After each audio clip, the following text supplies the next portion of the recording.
आज की इस कक्षा में हम पढ़ने वाले हैं सप्तमी कक्षा की संस्कृत पाठ्य पुस्तक रुचिरा का त्रयोदश पाठ। पाठ का नाम है अमृतम संस्कृतम। इस पाठ के 3 भाग हैं। पहला भाग यहाँ पर लिया गया है जिसमें हम पाठ के पूर्वार्ध अंश का अध्ययन करेंगे। अमृतम संस्कृतम, इस पाठ में संस्कृत भाषा के महत्व को बताया गया है और संस्कृत भाषा को अमृत के समान बताया गया है, अमरता को प्रदान करने वाला बताया गया है। जैसा कि हम सब जानते हैं, संस्कृत भाषा विश्व की प्राचीनतम भाषा है और इस भाषा में सर्वविध ज्ञान विद्यमान है। आज के नए नए आविष्कार जो हम देख रहे हैं, उनके सूत्र रूप में हमें प्राचीन जो ग्रंथ मिलते हैं वहाँ पर हमें इनका आरंभ आदि का आदि मिलता है। आज हम विमान शास्त्र लें, अंतरिक्ष विज्ञान लें, चिकित्सा शास्त्र लें, आयुर्वेद लें, इन सभी का जो रहस्य है वो हमें संस्कृत भाषा में प्राप्त होता है। संस्कृत भाषा में आज भी ऐसे ग्रंथ विद्यमान हैं जिनमें इनका सूत्रपात हम देख सकते हैं अथवा देखने को प्राप्त होता है। तो विद्यार्थियों, आज के इस पाठ में हम संस्कृत भाषा के उसी महत्व के बारे में पढ़ेंगे और जानेंगे कि किस प्रकार यह भाषा विश्व की सभी भाषाओं में महान है और अमृत के समान स्थान रखती है। जैसे पहला गद्यांश यहाँ पर लिया गया है। पहले हम गद्यांश का वाचन करेंगे, इसके बाद हम गद्यांश का सरलार्थ समझेंगे। विश्वस्य उपलब्धासु भाषासु संस्कृत भाषा प्राचीनतमा भाषा अस्ति। भाषेयम् अनेकाशां भाषाणां जननी मता। प्राचीनयोः ज्ञानविज्ञानयोः निधिः अस्यां सुरक्षितः। संस्कृतस्य महत्त्वविषये केनापि कथितं। भारतस्य प्रतिष्ठे द्वे, संस्कृतं संस्कृतिस्तथा। यह सूक्ति है जो संस्कृत के महत्व के विषय में बोध कराती है। ये गद्यांश हमने पढ़ा है। इस गद्यांश में कुछ संयुक्त पद आए हैं, जैसे भाषा अस्ति। इसका जब विच्छेद करेंगे तो 2 पद प्राप्त होंगे। भाषा अस्ति, यहाँ पर सवर्ण दीर्घ संधि है। इसी प्रकार भाषेयम, यह भी संधि युक्त पद है। संधि विच्छेद करने पर भाषा इयम, ये 2 पद प्राप्त होते हैं और यहाँ पर गुण संधि है। संस्कृतिस तथा, इस पद का जब विच्छेद करेंगे तो 2 पद होंगे। संस्कृति ही तथा, यहाँ पर विसर्ग संधि प्राप्त होती है। ये पदों का विभाग था। इस गद्यांश में जो कठिन पद आए हैं वो इस प्रकार हैं, जैसे जननी। जननी पहला पद है इयम, और ये यहाँ पर पीला पद करने से रह गए इयम। इयम पद का अर्थ है यह, सर्वनाम शब्द है और यह स्त्रीलिंग के लिए प्रयोग में आता है। अगर पुल्लिंग के लिए यह का अर्थ लेना हो तो हमें इयम के स्थान पर अयम, यह पद स्वीकार करना पड़ेगा। इयम अर्थात यह।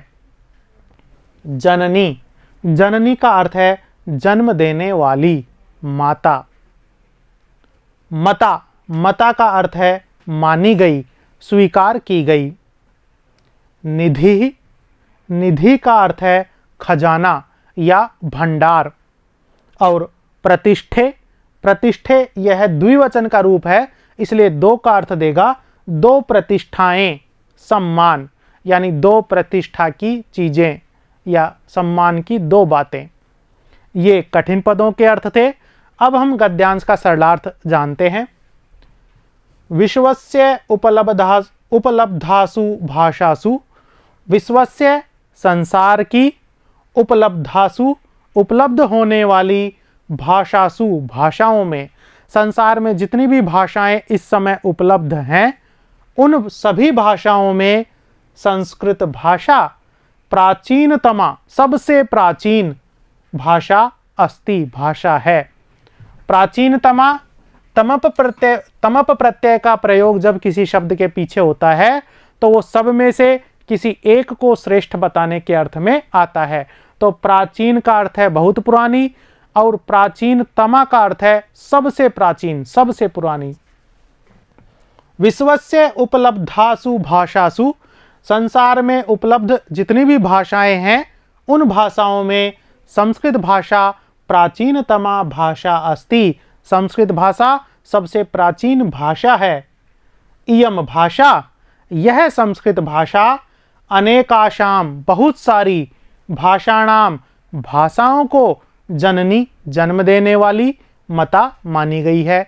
बहुत सारी विश्व में ऐसी भाषाएं हैं जिनका जन्म संस्कृत भाषा से हुआ है। इसीलिए इयम भाषा, यह संस्कृत भाषा अनेकाशाम भाषाणाम जननी मता, अनेक भाषाओं की जननी मानी गई है, माता मानी गई है।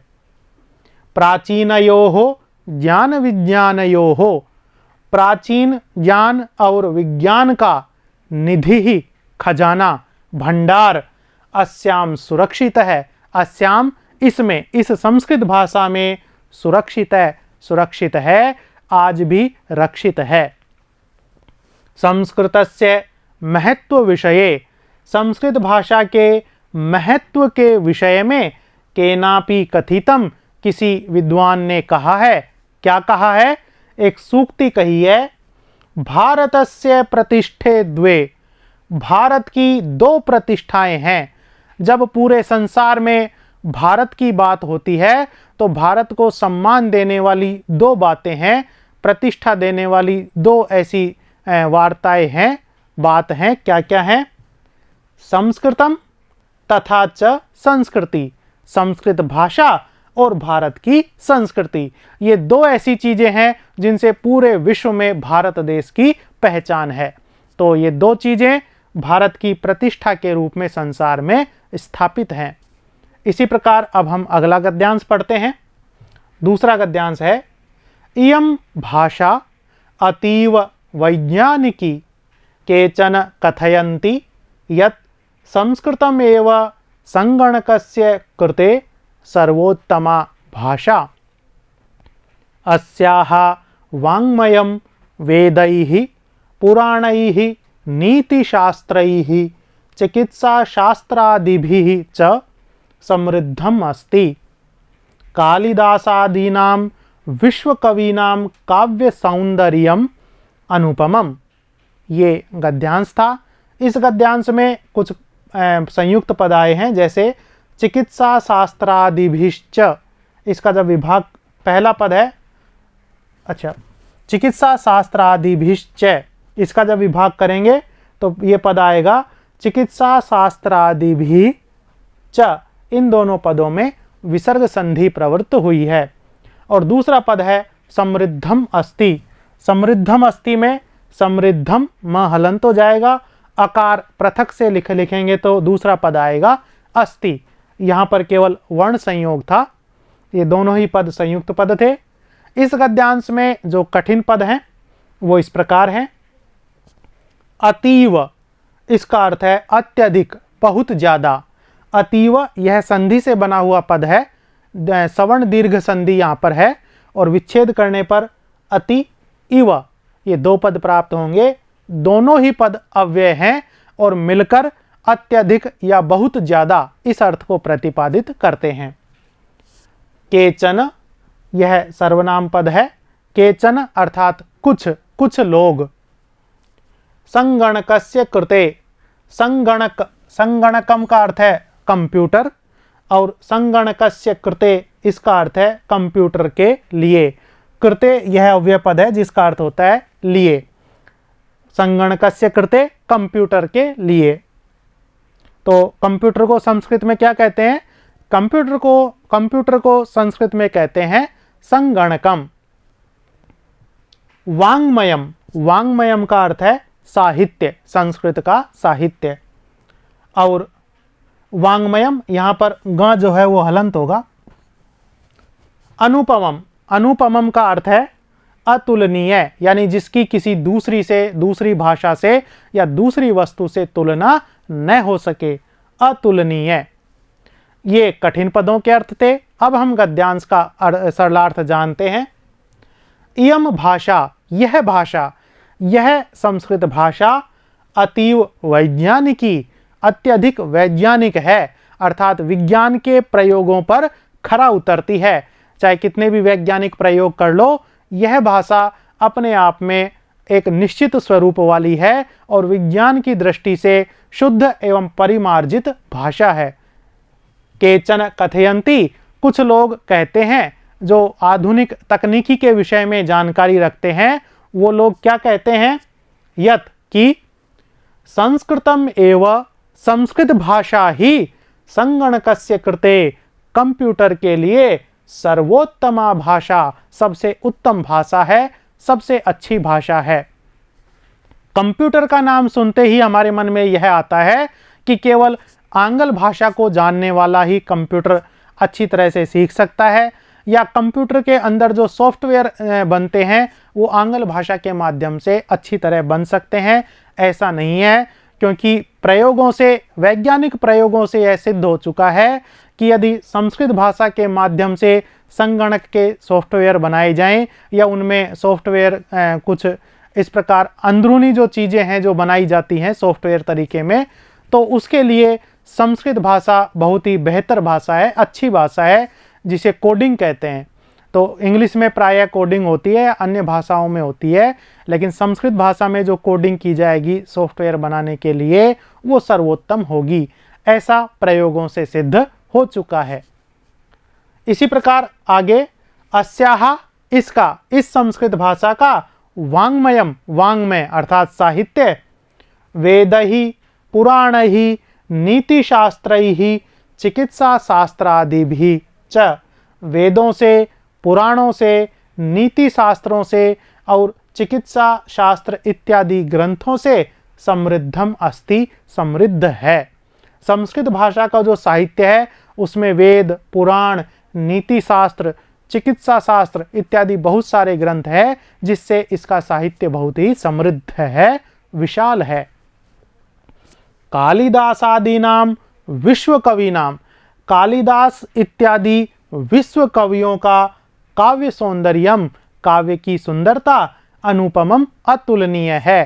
संस्कृत साहित्य के जो महान कविकार हुए हैं, कवि हुए हैं, काव्यकार हुए हैं, जैसे कालिदास है, भवभूति है, माघ है, बाणभट्ट हैं इत्यादि, वेदव्यास, महर्षि वाल्मीकि, ये हमारे ऋषि हैं। इन्होंने जो काव्य लिखे हैं वो काव्य पूरे विश्व में अतुलनीय है, अर्थात इनके काव्यों की संसार के किसी दूसरे काव्य से तुलना नहीं हो सकती है। इसीलिए इनका जो काव्य सौंदर्य है वो अनुपम है। ये दूसरा गद्यांश था। आगे हम संस्कृत भाषा के महत्व को बताने वाला अगला गद्यांश पढ़ते हैं। ये तीसरा गद्यांश है। कौटिल्य रचितम अर्थशास्त्रम जगति प्रसिद्धम अस्ति, गणितशास्त्रे शून्यस्य प्रतिपादनम सर्वप्रथमम् आर्यभट्टः अकरोत्, चिकित्साशास्त्रे चरकसुश्रुतयोः योगदानं विश्वप्रसिद्धम्, संस्कृते यानि अन्यानि शास्त्राणि विद्यन्ते तेषु वास्तुशास्त्रं, रसायनशास्त्रं, खगोलविज्ञानं, ज्योतिषशास्त्रं, विमानशास्त्रम इत्यादीनि उल्लेखनीयानि। यह गद्यांश है। इस गद्यांश में जो कठिन पद हैं वो इस प्रकार हैं। जगति, जगति इसमें मूल पद है जगत अर्थात संसार, सप्तमी विभक्ति का ये रूप है। इसका अर्थ है संसार में। अकरोत यह क्रियापद है, लंग लकार का क्रियापद है जो भूतकाल का अर्थ देता है। इसका अर्थ है किया। विद्यन्ते यह लट लकार का क्रियापद है जो वर्तमान काल का अर्थ देता है। इसका अर्थ है हैं, बहुवचन का रूप है। खगोल विज्ञानम, इसका अर्थ है अंतरिक्ष विज्ञान। खगोल का अर्थ है अंतरिक्ष। तो ये कठिन पद थे। अब इस गद्यांश का अर्थ हम समझते हैं। कौटिल्य रचितम अर्थशास्त्रम, कवि कौटिल्य के द्वारा रचा गया अर्थशास्त्र जगति प्रसिद्धम, पूरे संसार में प्रसिद्ध है। यानी संस्कृत केवल प्राचीन शास्त्रों की, ग्रंथों की ही भाषा नहीं है, अपितु इस भाषा में आज के विषय भी समाहित हैं। आज के विषयों को भी, जो आधुनिक विषय हैं जिनकी आज महती आवश्यकता है, उन विषयों के जो हमें ग्रंथ हैं वो भी संस्कृत भाषा में मिलते हैं। जैसे अर्थशास्त्र इस समय जगत की महत आवश्यकता है, और यह अर्थशास्त्र भी एक ग्रंथ है जो कवि कौटिल्य ने संस्कृत भाषा में लिखा है। इसीलिए कौटिल्य के द्वारा लिखा गया अर्थशास्त्र संसार में प्रसिद्ध है। इसी प्रकार गणित आज के युग की बहुत बड़ी आवश्यकता है। इसके लिए भी गणित में, संस्कृत में गणित का एक शास्त्र जो है गणित शास्त्रम नामक लिखा है। आर्यभट्ट ने इसका प्रतिपादन किया है। क्या किया है? गणित शास्त्रे, गणित शास्त्र में शून्यस्य प्रतिपादनम, शून्य का प्रतिपादन, जीरो जिसे इंग्लिश में कहते हैं, इस शून्य का प्रतिपादन सर्वप्रथमम, सबसे पहले आर्यभट्टः अकरोत्, आर्यभट्ट ने किया था। कि बिना शून्य के हम गणित की कल्पना नहीं कर सकते हैं, लेकिन गणित का जो शून्य है उसके प्रतिपादक हमारे भारत देश के कवि हैं आर्यभट्ट, जिन्होंने गणित के विषय में बहुत सारे लेख लिखे हैं, शास्त्र लिखे हैं। और आर्यभट्ट ही वो व्यक्ति थे जिन्होंने सबसे पहले बताया था इला भूः, अर्थात पृथ्वी गोल है, और हमारा जो पहला उपग्रह अंतरिक्ष में छोड़ा गया था उसका नाम भी इन्हीं विद्वान के नाम पर रखा गया था, आर्यभट्ट। आर्यभट्ट हमारे देश में उत्पन्न हुए एक महान संस्कृत के कवि थे, जिन्होंने गणित शास्त्र का प्रादुर्भाव किया। शून्य की कल्पना इनकी पहली कल्पना मानी जाती है। पूरे संसार को शून्य की देन इन्हीं की देन मानी जाती है।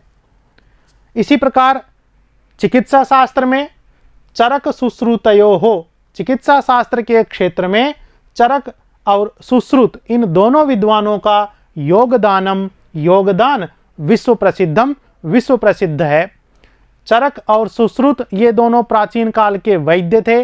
दोनों ही न केवल औषधियों के विषय में जानते थे, अपितु शल्य क्रिया भी करते थे, जिसे हम आज की अंग्रेजी भाषा में ऑपरेशन कहते हैं।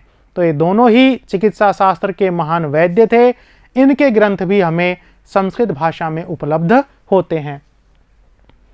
संस्कृते यानी अन्यानी शास्त्राणि, और संस्कृत में जो दूसरे शास्त्र हैं, ग्रंथ विद्यन्ते हैं, तेषु, उनमें, उन ग्रंथों में कौन कौन से ग्रंथ हैं? जैसे वास्तुशास्त्रम, रसायन शास्त्रम, खगोल विज्ञानम यानी अंतरिक्ष विज्ञान, ज्योतिष शास्त्रम, विमान शास्त्रम इत्यादि उल्लेखनीयानि, इत्यादि ग्रंथ भी उल्लेखनीय हैं।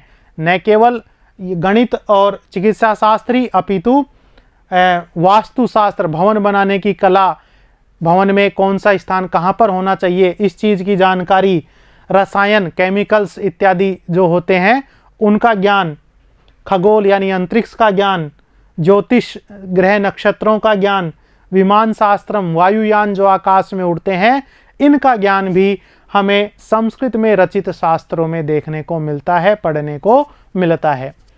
आगे देखिए, यहाँ पर जो स्लाइड है उसमें बहुत सारी पुस्तकें दिखाई हुई हैं, जिनसे हम यह जान पाएंगे कि संस्कृत केवल धार्मिक भाषा नहीं है, केवल पुरातन ही भाषा नहीं है, केवल रूढ़िवादी भाषा नहीं है, बल्कि इस भाषा में आधुनिक विषयों का समावेश भी है।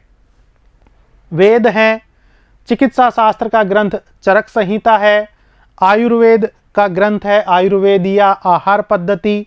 इसी प्रकार संगीत रत्नाकर और नाट्य शास्त्रम, ये दोनों ही ग्रंथ संगीत के क्षेत्र में और कला के क्षेत्र में जो प्रतिपादन करने वाले ग्रंथ हैं, संगीत और कला की शिक्षा हम इनसे ले सकते हैं। इसी प्रकार गोल परिभाषा, ज्योतिषस्य भाषा, सूर्य सिद्धांत, ये तीनों ही ग्रंथ खगोल विज्ञान के ग्रह और नक्षत्रों की जानकारी देने वाले ग्रंथ हैं। इसी प्रकार सुभाषित, रामायण, महाभारत, गीता इत्यादि जो ग्रंथ हैं वो हमें नीति शास्त्र की शिक्षा देते हैं। जीवन किस प्रकार जीना है, हमारा जीवन क्यों है, इन सभी प्रश्नों का उत्तर लिए हुए और एक आदर्श जीवन जीने की प्रेरणा देने वाले ये ग्रंथ भी संस्कृत भाषा में लिखे गए हैं। इसी प्रकार वेदांत, योग, वास्तुशास्त्र, विमान शास्त्र इत्यादि जो ग्रंथ हैं वो सभी विषय हमारी संस्कृत भाषा में देखने को मिलते हैं। तो विद्यार्थियों, इस प्रकार इस भाग में हमने पाठ का आधा भाग पढ़ लिया है और संस्कृत भाषा क्यों अमृत भाषा है इसके महत्व को हमने इस आधे पाठ के पूर्वार्ध में जाना है। संस्कृत भाषा का और भी महत्व है, वो हम इस पाठ के दूसरे भाग में जानेंगे। तो मिलते हैं अगले भाग में। धन्यवाद।